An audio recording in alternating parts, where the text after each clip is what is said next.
Welcome to our pod. And by that, I mean on Wednesdays we read. I'm Hannah. I'm Laura.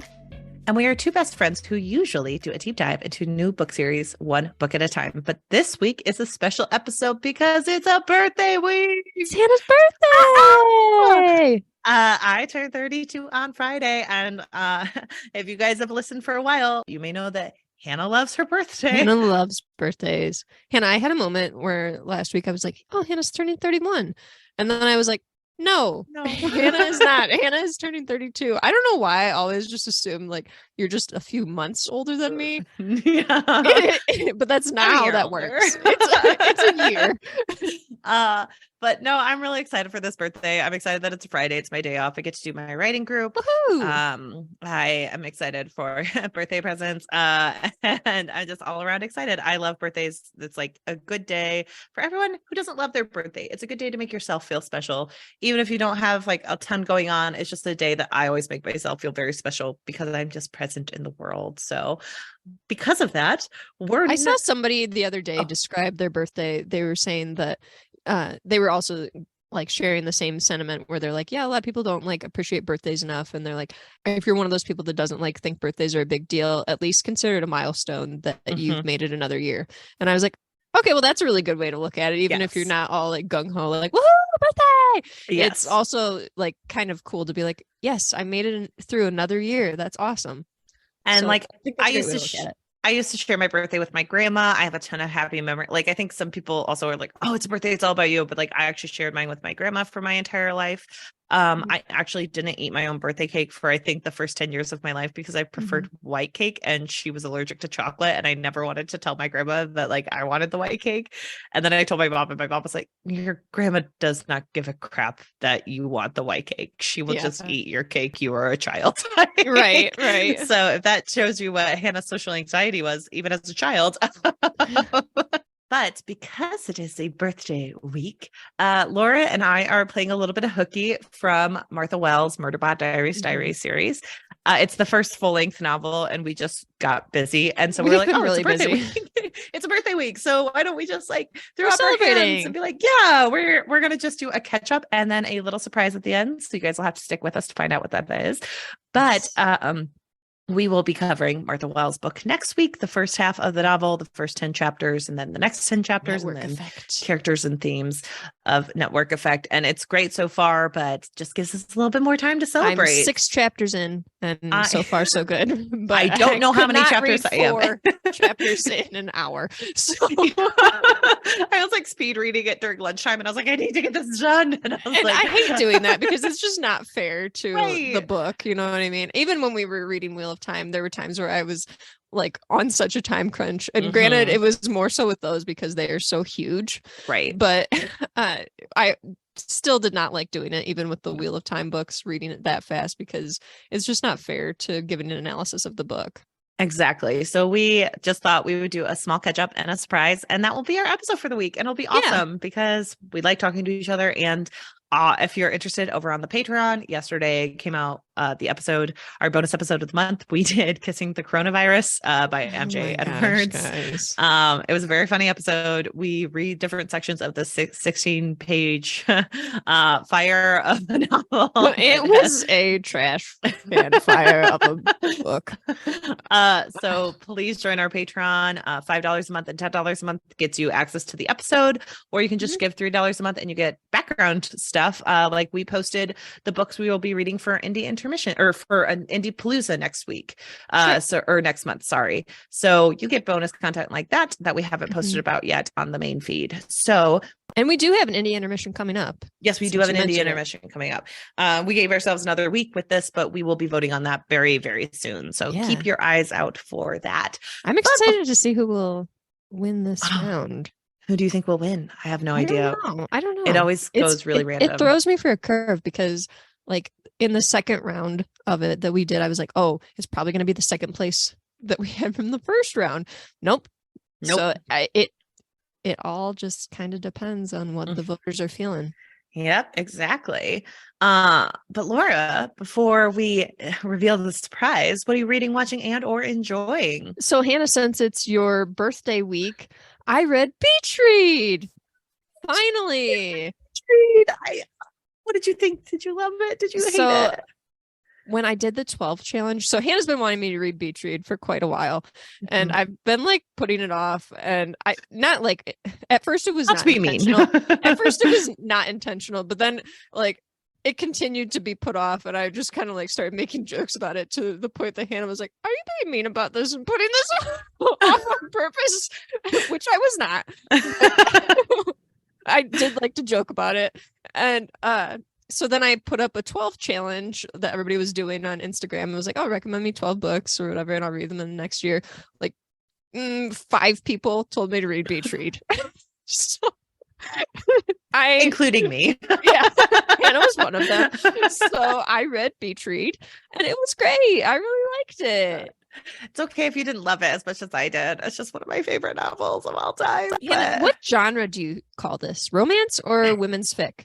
it's hard because because like I think the reason I love Beach Read so much is because like it does have those romantic like heart flips, but it is also a very good like deep dive into grief and what that looks like, and like grieving the loss of a parent, which we all know is near and dear to my heart.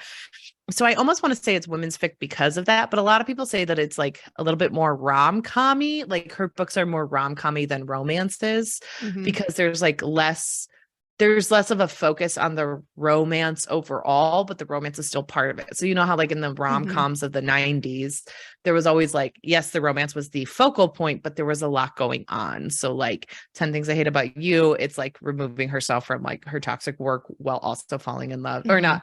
That's How to Lose a Guy in 10 Days. 10 Things I Hate About You, like her dad's trying to let go of control and she's falling in love. So like there's a little bit more plot to it. So a lot of people say that Emily Henry isn't a pure romance. She is more romantic comedy, women's fic than anything else. So. I would call it women's fic just in my brain, but it does have a lot of like the elements of romantic comedies that I have read, especially with like the ending where there's the and 9 months later or whatever, you know, or that every single romance book seems to have. And to which I'm like, do they all need to have that? No, you can just cut it off. Get back, they can just be together after the miscommunication. But I will say, like within the first paragraph, I was like, oh, this is definitely a Hannah book, because read like the first paragraph and I'm like, I'm picturing like a romantic comedy movie where you have the voiceover of the protagonist reading or like talking about themselves, and I'm like, this is exactly what I'm picturing. And I'm like, yes, this is definitely a Hannah book. But what I really liked about this was that it kind of had some twists and turns that I was not expecting. I was really just expecting this to kind of be like a straightforward, like, oh yeah, there's like Grumpy Sunshine type trope here, you know. And there were so many elements of this that you don't find in just plain romantic comedy books, because there's like Hannah mentioned, there's a grief storyline, you're dealing with complicated emotions, you're dealing with the protagonist trying to overcome a lot of different things in moving, and dealing with some family issues, and also you do have a Grumpy Sunshine situation, if you can call it Grumpy Sunshine. I don't know if that's necessarily how I would put it, but I don't know a better way to describe it. I think they are technically Grumpy Sunshine, because like a lot of people are like, it's enemies to lovers, and it's like, no, it's not. They weren't really enemies though. And yeah, and then like some of the like the subplots in there you don't really expect either, with like things that they're writing about, and also like the love interest, his background I thought was very interesting and something that you don't see often. A lot of times if you do have a situation like that, it's more so the woman that would have that kind of background. So I don't want to like give too many spoilers. I know, because it's so good.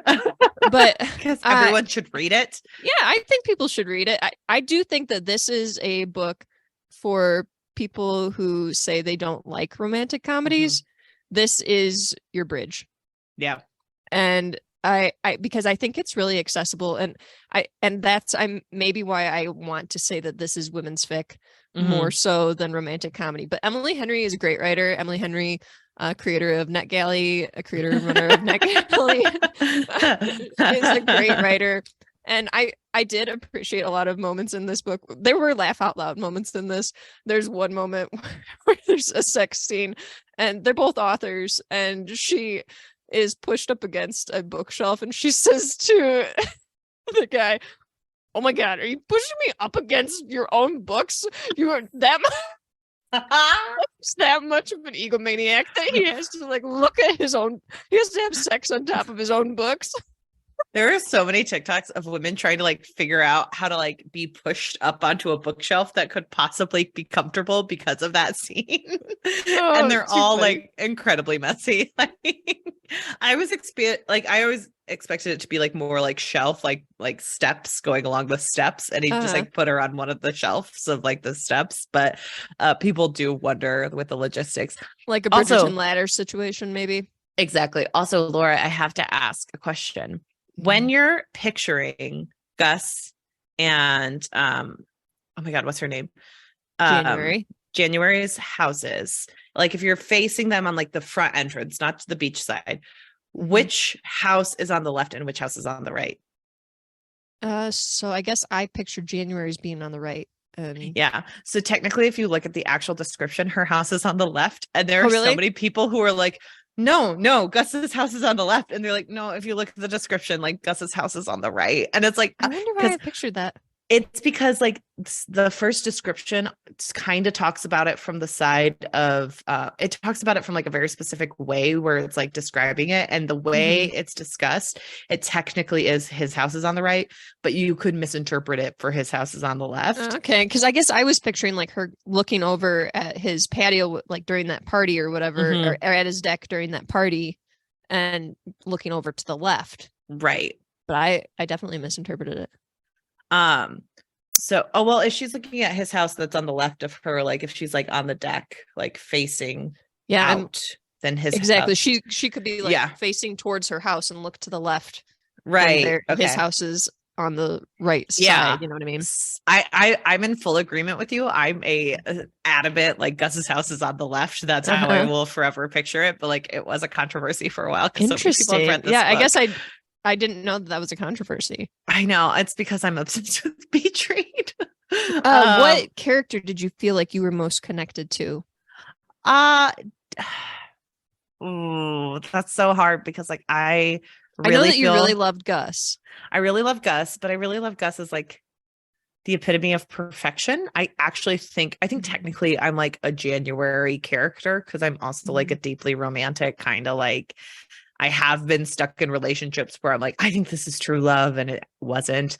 And like kind of have the rose-colored glasses with like my parents and everything, and a little bit of a struggler with like, my life is supposed to look like this, but then it doesn't. So I do think I'm a lot more like January. Like Gus is a little bit more jaded. Like I have his sarcasm and I have a little bit of his cynicism, but not enough to like feel like I resonate with Gus. I feel like I do resonate with January a lot. I think I see a lot of people when they talk about this book that are just like all in for Gus. And I'm like, there's not enough conversations being had about January and how awesome of a character January is. And I know that it's not a coming of age story of sorts, but it's definitely a coming into yourself story. And I love the sentiment at the end where it's this sentiment of not happily ever after, but happy for now. And I wish more people would kind of sit in the moment and be happy with where they're at and how far they've come, because I think that that's really a special and like beautiful thing to say and a beautiful way to look at life. So I really liked that. Well, and I will say there is an alternate ending in the UK version of the book, so you can look that up. Yes.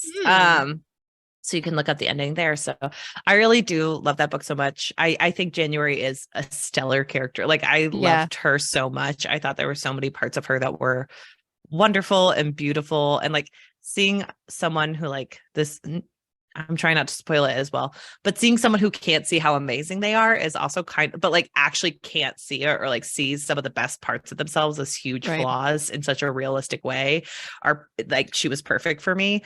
And I just loved her so much. And I really felt her grief story and the way she had to process and like think through her loss and how to be angry with someone who you've lost is like a very interesting character growth and, like you said, like coming into your own. And I would almost say that it is a coming of age story, because it's coming of age without, because like trigger warning, there is loss of a parent, like, and I do think that there is a certain coming of age after you lose a parent, where you are coming of age into your like a very new and very different kind of independence, where you don't have someone to lean on that you did before. So I'm so glad you read it. Thank you for reading it finally. I'm glad you liked it. You love the twists and turns. That's good. I didn't love the ending miscommunication, but like other than that, it was like the best book of my life. I feel like all romance books that I have read, like I greatly enjoyed them, but I have yet to encounter a romance where I'm like, oh, this miscommunication totally makes sense and they should definitely be having this conversation. No, that never happens. It's always over something stupid. And it's like, come on.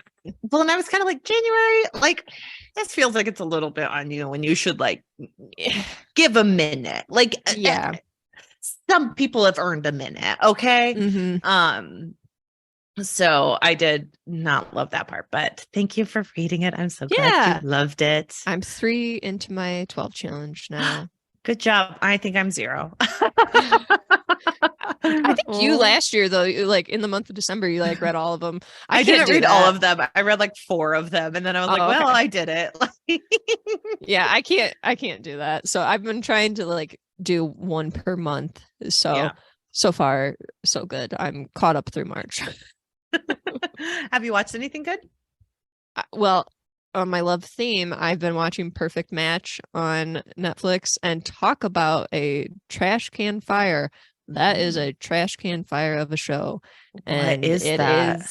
It's where some of the Netflix reality stars, which you will know from Love is Blind or The Circle or Too Hot to Handle or The Mole, they all are put together in this house, and they have to pair up and match up with each other and do different like physical competitions, and then the couples that win get to decide who gets to go on dates and rearrange couples if they want. And it is a disaster of a show. But sounds about right. They picked the perfect people for it, because it's all of the most volatile and the villains of all of these shows, or some of the people on it. I'm like, oh, I did kind of like this one or that one, but they're also like people where I'm just like, why are you so dumb? Like, just please. Oh, why are you so old? Yeah, but yeah, it's definitely a show. I don't know how else to describe it. It does pass the time. It does exist. I've watched the first 8 episodes, and the rest of them have not come out by the time of this recording. But okay, it's a show. You will have watched them. I have watched it. I'm more so looking forward to The Mandalorian season 3 coming out, because that's fair. Come out the day that this episode comes out. Yay. Oh, exciting. So guys, I hope you're watching The Mandalorian. Watch The Mandalorian, and probably don't watch Perfect Match unless you are like Laura and just want to see more of these Netflix reality stars do stupid things. Apparently, if you hate love, no. Also, like these people going on this show, I mean, like, I'm on here to find my perfect match. I'm like, you're lying. No, you're not. You're not. You're obviously not. But okay, none of you are. No. But Hannah, what have you been reading and watching? So I read number 2 in the Bromance book club, Undercover Bromance by Lyssa K. Adams. It was not as good as the Bromance book club book 1. Oh, because I knew you liked the first one. I really loved the first one. It just like, so what I really liked about the first one is you kind of did have a toxic male who needed to like unlearn some of his more toxic behaviors, or like, and like I'm saying toxic, but that is a very broad stroke of that. It's more like he has some rigid beliefs, like, you know, one of the huge issues in that book is like the issue of like orgasming, and like he is like upset when he finds out his wife was faking it, you know. And like he has to unlearn, like, okay, well, the problem isn't that she was doing that, the problem was she couldn't come to you and tell you, you know. And it was kind of like unlearning stuff. Well, this book was similar vibes, but also kind of different. So like it stars like the woman's in the first book, her sister, with the original creator of the Bromance book club. So he is kind of like more self-actualized, but he doesn't do good romance. So he's like he's really good at romancing. He's really bad at relationships. So he isn't often in relationships. And he ends up like kind of falling for this woman who's like pretty headstrong and wants to do everything herself because she is a youngest child and she feels like everyone always took care of her and she's a disappointment. And so like, because of who they are as people, like sometimes there are lessons they have to unlearn, like almost can sometimes reinforce the stuff the book is like trying to say you don't need. So it's like, hey, the patriarchy is bad, but also let him save you sometimes. And it's like, it's a little rushed for that kind of storytelling where it's like, well, you almost need them to be in a longer established relationship where like they've only been dating a week. So does she actually need to let him come in and help her so much and trust him so much? And like, some of the hardest part about romance is like the suspension of disbelief you need for like these people who've known each other for 2 weeks, having like this very established, like deep, like I need to learn to trust him and I need to learn to not get angry and want to fix everything for her, you know? And it's just interesting. And like some of the stuff worked for me. Some of it didn't. I gave it 3 out of 5 stars. I think it's still a very good book. I will still continue to read these series, but this one had some and like, okay, so it did come out in 3 out of 5 is still good in my book because I still think of that as like it was enjoyable. Yes, exactly. It was very enjoyable. But there was like it did come out in March of 2020.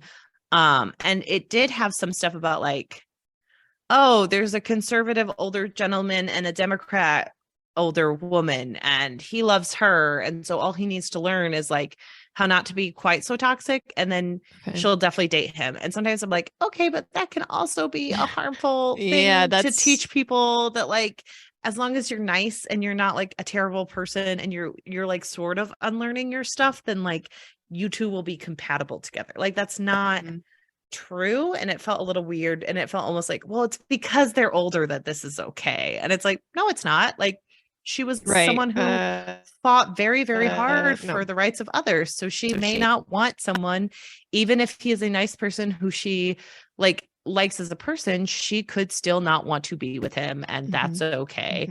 So I do think that there were some problems with that. But I did very much, I like it. I'm excited for the next book. I will say one good thing is the headstrong character is very headstrong, and she finds out that there is a character, her boss was likely a serial harasser in Nashville. And she ends up getting fired and she decides to take him down. And every time one of the male characters who are like mainstays in the book series hear about it, they immediately believe her. They do not question. They just say like, okay, well, and one of the biggest things she does have to learn is you cannot judge a woman simply because she had to make a certain choice for herself in the moment to protect herself. Because like nothing bad happened to her, it happens to other people. And so she does like, she'll find out that some people aren't willing to stick up for themselves or stick up for other women. And she kind of gets a little bit judgy about it.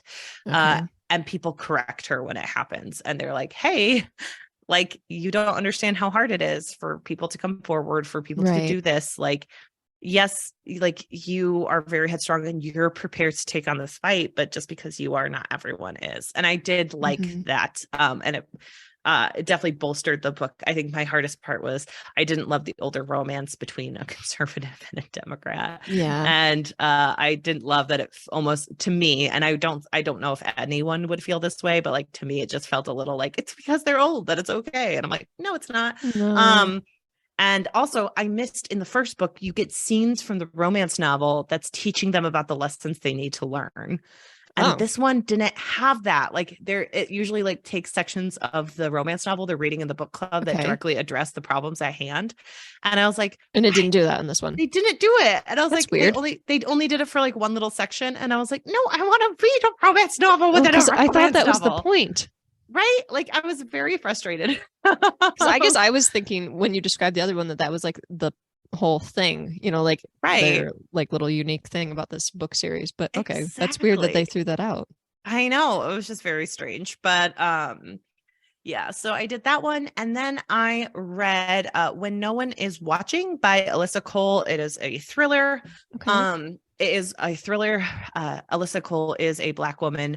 So it is about a little area in Brooklyn where Black people start disappearing in this like neighborhood that's supposed to be up and coming. And there's like a research facility that's trying to move in. It was the perfect audiobook. 3 out of 5 thriller. A 3 out of 5 thriller for me means it's pretty good. Like better than most thrillers, because I will throw a 2-star at a thriller without thinking twice. Some of the book was a little bit silly. There is like the 2 POVs. One of them is a white dude. And I will say something about this type of thriller where there's like a lot of animosity coming from white people. And this may like, we're 2 white women, so caveat this, but sometimes when you're reading about situations in a thriller where like there's supposed to be a lot of tension, it's very upsetting when you're reading about like racism and sexism, because those things do actually happen. So watching them happen on the page is less like, ooh, murder mystery, like it's like at one point the main character gets severely racial profiled in a store where he's like, you can't use WIC to buy that, and like tries to steal money from her. And like at one point she's in like a car where she feels severely threatened. And like, I totally get where this is supposed to be like a thriller. So you're supposed to have that tension, but it's not as escape as what it really happens. And like that gets into the whole like white women obsessed with true crime stuff that gets in, that gets in with white women obsessed with thrillers. Like there are certain things where I'm like, make sure you're like, don't get desensitized to this stuff by listening to it and being like, oh, this is so fun. And it's like, no, it's deeply uncomfortable. Like I had to put the book down multiple times, and it was in audio format because it was deeply uncomfortable understanding like these things do happen. And they don't happen because there's a big bad at the end of the day. They happen because there's institutionalized and realized racism. And so when you're reading that and you're like, okay, but in this book, it's because there's some big bad, and usually there isn't. So like, that's also deeply uncomfortable. So I had a lot of hopefully people are able to separate that this is not just a work of fiction, that happens in real life. Like hopefully. And it's not the same as like, and it also like, it's not the same as like when a white woman writes a thriller where it's like, oh, it's psychological. And like, what if a woman's baby goes missing? And it's just like, well, the likelihood of that happening is less than this happening. And this does happen on a daily basis. So there are different. And like, there are moments in this book where it's like, you can't call the police because you are in a Black neighborhood and that is dangerous. And like, so there's just so many parts of it that made me deeply uncomfortable, but there's a lot of realistic components. So definitely warning for that book. Okay. But Alyssa Cole's been on my radar. Yeah, she was on mine too. So I picked it up from the library because I was like, well, I've been doing a lot of thrillers. She does a lot of romances, so I'll want to read one of her romances. That's what I knew of the author from. Yeah. And so this was one of her first thrillers. And so I picked it up because I've been doing thrillers lately. And when I listen to a lot of like thrillers that I know of, I try to seek out non-white authors because I'm like, okay, guess what? Novels usually get pushed. Why don't I go seek out others? So that was how I found Alyssa Cole. So those are the 2 books. And then for watching, I'm trying to, I watched War Games recently. The 80s movies with Matthew Broderick. Where he it's like a weird 80s movie where he is like a hacker. He's into computers and he hacks into a database and like figures out how to do it so he can play some games. But what he doesn't realize is like it's on the same server system as like simulations for government like war facility stuff. And it's like because back in the day people didn't understand how like calling into a station worked and like computers worked. So they would be like, it's like very much based on the idiocracy of like early computers. So he's like, I want to go find this game. So he just like dials all these like places using his computer, like in the company location of one of the games where like the game system is located.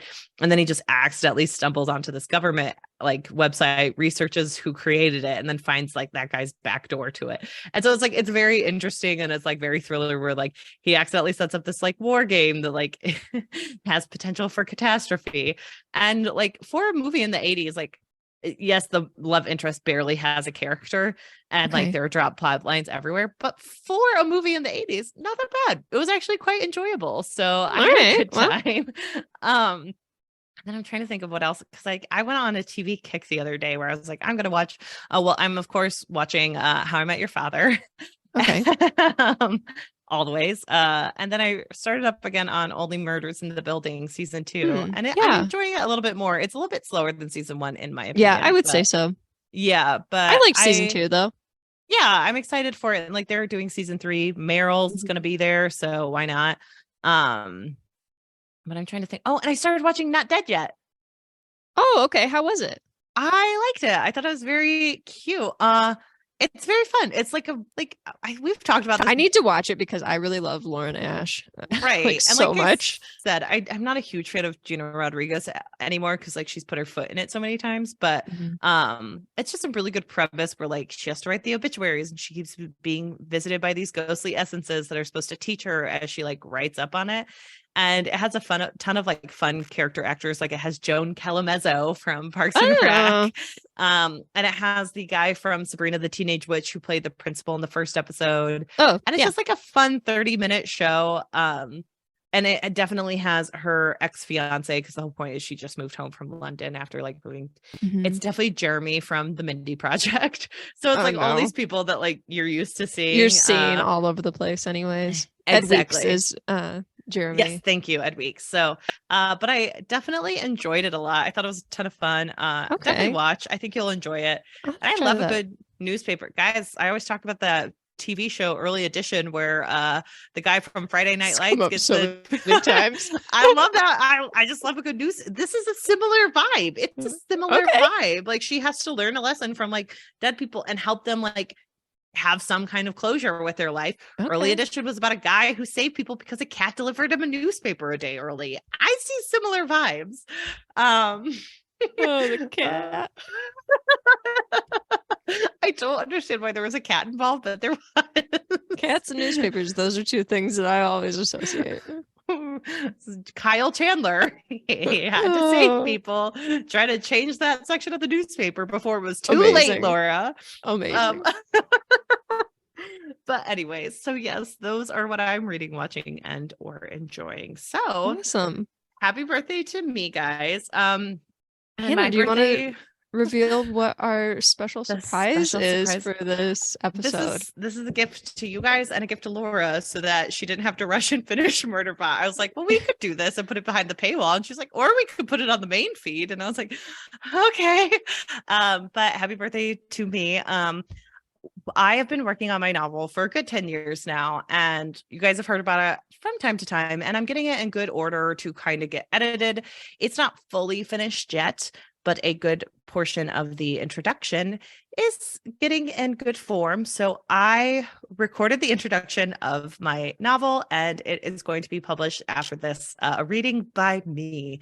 Hey. Nobody has to listen to this. Yes, you do. Everyone has to listen to this. This is why I wanted it on the main feed, because I am proud of you for working so hard on this. And I know it's something you're really passionate about. And I thought this would be a great way to kind of showcase some of your hard work. So listen along, guys. It is a book called The Book of the Gods, working title. And the introduction takes place years and years before the actual plot of the novel. So everyone loves a good in the past prologue, right? It's a huge joke that it's terrible, but all fantasy authors do it. So it is light on the fantasy. Long ago in a monastery far, far away. And I do it in a British accent. No, I don't. That would be even more impressive if you could maintain a British accent throughout the entire reading. But I recorded it before because I didn't want to do it with Laura on the air. So I was kind of hoping you would do it on the air. I was disappointed when you said you'd already pre-recorded it. I can only take so much embarrassment, and reading it to you would probably kill me on the inside. So But yeah, so the special surprise for my birthday is you guys must be nice to me when you listen to the introduction of my novel. And yeah, just see if it's something you vibe with. And hopefully it will be done very, very soon. And I can try to get it out there to the world. So And also, like, just another thing, this is like a very like vulnerable thing to do. So just putting that out there, like, I know that it's really difficult for people when they've worked really hard at something, no matter what it is, to share it with other people. And Hannah's been working on this for 10 years. So yeah, it's something that is very near and dear to her heart. So the fact that you're willing to share this with everyone, I'm just really thankful and excited to hear it. I know. So guys, before we do that, make sure you're rating, reviewing, and subscribing to the episode, especially this week of all weeks on my birthday. Guys, give me a present by rating, reviewing, and subscribing on iTunes and Spotify. Make sure you are like checking us out on all the social platforms at OWWR Pod on Twitter, Instagram, Hive, and at ourpod@gmail.com if you want to. And we have a Discord. Oh, yes. And we have a Discord. So if you guys want to talk about if you loved or hated my novel, take it there, but be nice. If you hated it, don't come at us. Yeah. Don't come at don't We're come only at here Laura, for the especially. love.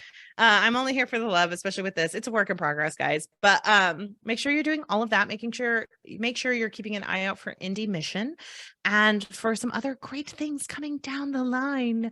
And thanks for listening and sharing. We appreciate everybody who just talks about us or interacts with us or tells your friend or whoever listens to it with your goats or your dog. We really appreciate everyone for just interacting and listening to us. It means so much. Actually, about 2 years ago today, the trailer dropped about 2 years ago today. So this is 2 years on the podcast for us. So this is actually a while. Pretty big deal for both of us. And that's just really exciting. We never stick to things. I know, we stuck to this. We stuck to so many series and so much Wheel of Time. And so like that's also a good birthday present to me that we're 2 years into this, and a good thing of like, hey, 2 years in, you guys get the introduction to my novel I've joked about for years. So this is just a good thank you to everyone, a thank you to me, and a thank you to Laura, because Laura is amazing. So well, I gave you a book to edit. So but yes, did you send me the book too? Or? No, I'm joking. No.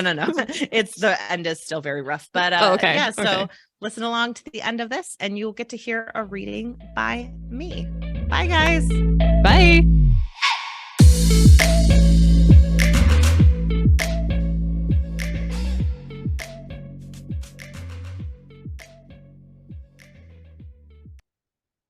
And without further ado, the prologue to the Book of the Gods, Hannah's novel. The air was dead around him as he ran, his breath catching in his throat as he heaved up the hill. It was surprising what the body could withstand. However, it couldn't save him.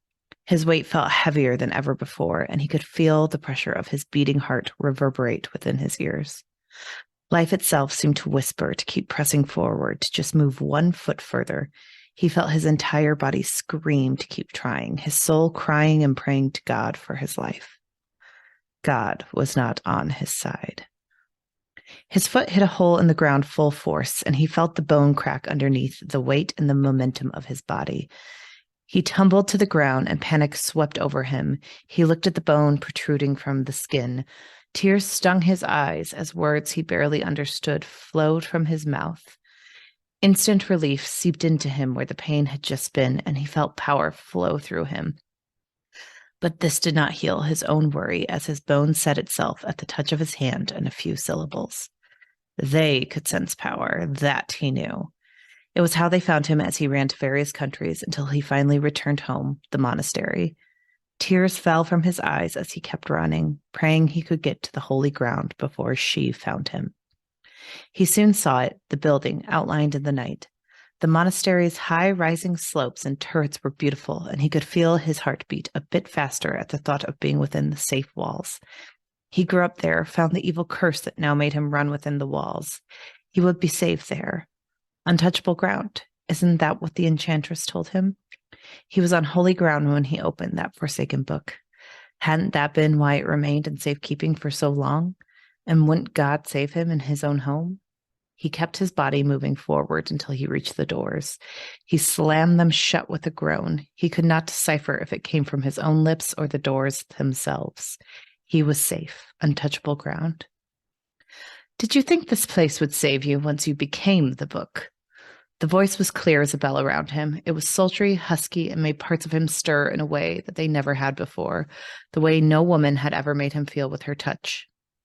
He slowly turned to face her, praying that it was the enchantress. Instead, it was the other woman, and he saw her beauty that made him want to hold her, a feeling he never felt more strongly. Her dark black hair fell down her back in soft waves that seemed to flow like the waves at sea. Not a strand was out of place except for a few that seemed to slip purposely around one of her light hazel eyes that hid behind thick lashes.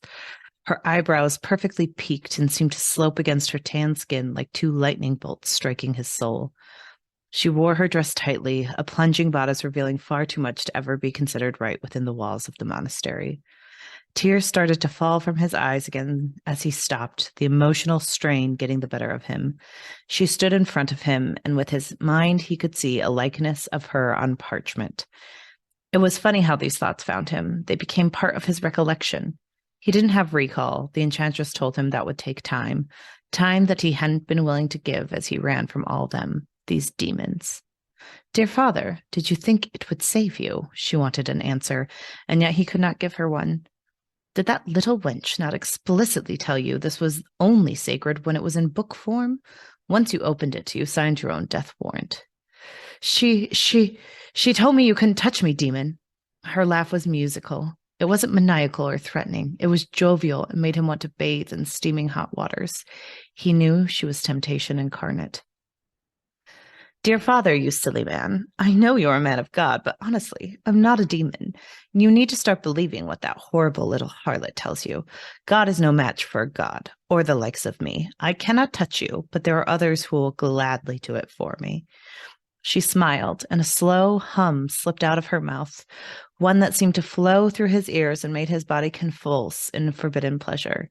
Slowly, men entered the chamber, priests, curates, servants, all of whom served him faithfully throughout the years. He felt the tears grow beneath his eyes, the flow unstaunched by the fact that these were the men who would kill him. He looked at her, her light eyes showing no remorse. As they all filed in, he let his head slip a little, praying to his God once more, but this time not for his safety. Forgive them, they know not what they do. They all stopped, all filed within the entryway. She smiled at them all, her soldiers. Boys, take him outside. 1 mile, then kill him. I cannot have him on this ground when he is slaughtered. The men followed her orders blindly, grabbing him as he felt the end approach. This was how it would be, killed at the hands of his own men. One he could see was fighting the passion she evoked within them to blindly follow, his eyes squinted and straining. Then it was gone, and he slammed the curate's head against the side of the door, leaving him unconscious. The next thing he felt was a blinding stab, and he moaned in agony. Then he felt another and another. His men were stabbing him with knives. They were coming from everywhere too quickly for him to heal anything. He felt his body groan. It seemed to go on for hours, the men too focused on their task, and his body slowly giving way to the agony. He wasn't supposed to die, not without force, but he was too new to these powers to heal him or to stop them.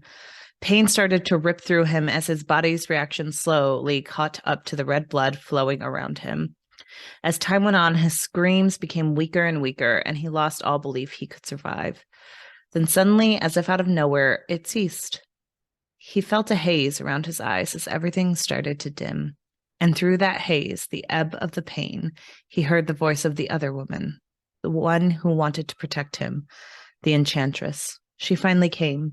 He never used her name, but his mind drifted out to her, begging for safety, his enchantress.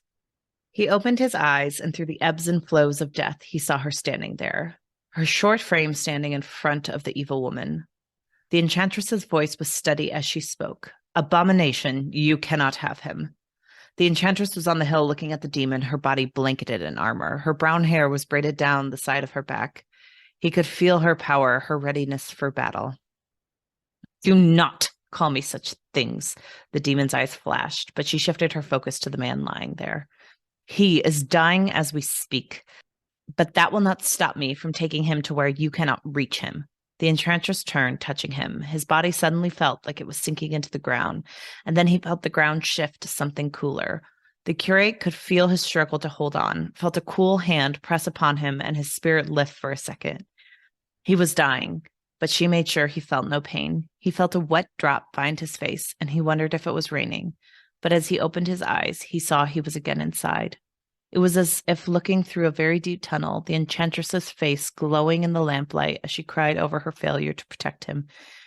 He wanted to tell her he believed now that he should have let her do her job. He wanted to ask her forgiveness, to ask God's forgiveness, but he could only feel the life flowing out of him. Another tear hit his skin. Sleep, Father.